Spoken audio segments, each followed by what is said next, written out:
Salut à tous, le journal du foot de ce lundi 20 juin. Zinedine Zidane ne sera pas le prochain entraîneur du Paris Saint-Germain.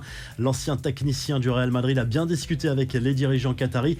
On était même tout proche d'un accord, mais finalement, Zizou a dit non au club parisien parce qu'il a un objectif réel, devenir le prochain sélectionneur de l'équipe de France. C'est son rêve, il veut succéder à Didier Deschamps après la Coupe du Monde au Qatar. Une chose est sûre, il veut s'investir encore dans le football, c'est ce qu'il a confié lors d'un entretien à Téléfoot. Christophe Galtier, donc le grand favori pour succéder à Mauricio Pochettino sur le banc du Paris Saint-Germain. Seul problème, il est sous contrat avec Nice jusqu'en juin 2024. Il faudra donc payer une indemnité de transfert.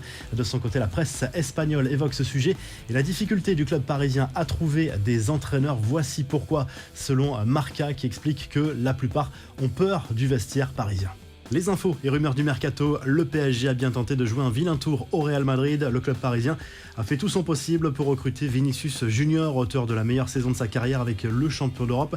D'après le quotidien Marca, le club de la capitale française a fait pression auprès de l'entourage du Brésilien pour qu'il ne prolonge pas avec le Real, en promettant à Vinicius un salaire annuel de 40 millions d'euros ainsi qu'une grosse prime à la signature. Mais Vinicius ne se voit pas ailleurs qu'à Madrid et devrait bien prolonger au-delà de 2024 selon la presse madrilène. La petite phrase assassine de Florentino Pérez sur la décision de Kylian Mbappé de rester au PSG, cela a beaucoup fait parler ce week-end. Le président du Real Madrid a lâché ces quelques mots lors d'une rencontre avec des supporters à la sortie d'une interview. Le pauvre, il doit déjà regretter décidément. Du côté du Real, on ne digère pas le choix de carrière de l'international français. Selon Bild, cette fois, le FC Barcelone va finalement revoir son offre à la hausse pour s'offrir Robert Lewandowski. Le club blaugrana prépare une offre de 50 millions d'euros pour faire craquer le Bayern. A priori, ça devrait bien avancer cette semaine parce que Sadio Mané va s'engager en faveur du club bavarois avec une possible présentation mercredi. On reste en Allemagne où le Borussia Dortmund est tout proche d'obtenir la signature de l'international ivoirien Sébastien Haller.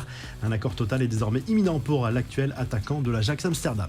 On passe aux infos en bref, la déclaration à distance de Kylian Mbappé et Noël Le Graët. Tout est parti d'une interview du président de la FFF dans le JDD dans laquelle il laissait entendre que l'attaquant parisien avait envisagé d'arrêter ou de faire une pause en équipe de France après son euro manqué l'an dernier et ce fameux pénalty raté contre la Suisse et du manque de soutien de la fédération après les propos racistes aperçus sur les réseaux sociaux. Réponse de Kylian Mbappé sur Twitter: oui, enfin, je lui ai surtout bien expliqué que c'était par rapport au racisme et non au pénalty, mais lui considérait qu'il n'y avait pas eu de racisme, a écrit la star du PSG. Noël Le Graët a de nouveau répondu en accordant un entretien à RMC.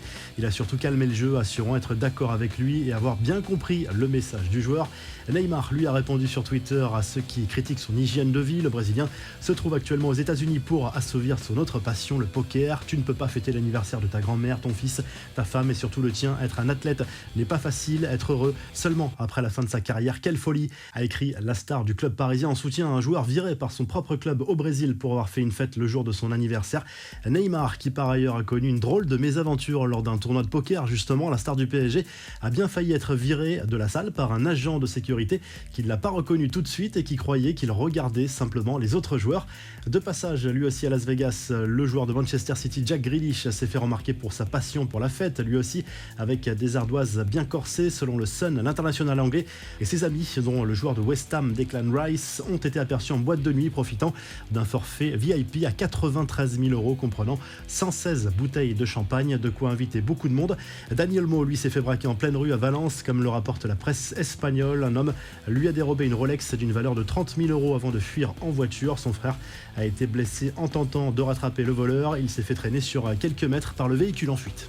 La revue de presse, on file tout de suite en Italie où la Gazette dello Sport évoque l'avenir de Romelu Lukaku qui devrait signer à l'Inter Milan sous la forme d'un prêt payant, même si les négociations sont encore en cours pour le montant de ce prêt de Chelsea vers le club lombard. Du côté de la Juve, on pense toujours à André Di Maria et ça devrait se faire dans les prochains jours selon la presse italienne. Et puis au Portugal, le journal A Bola consacre sa une à David Neres. L'attaquant international brésilien va quitter le Shakhtar Donetsk pour signer avec le Benfica Lisbonne et un contrat de 5 ans attend l'ancien joueur de l'Ajax Amsterdam. Si le journal du foot vous a plu, n'hésitez pas à liker, à vous abonner pour nous retrouver très vite pour un nouveau journal du foot.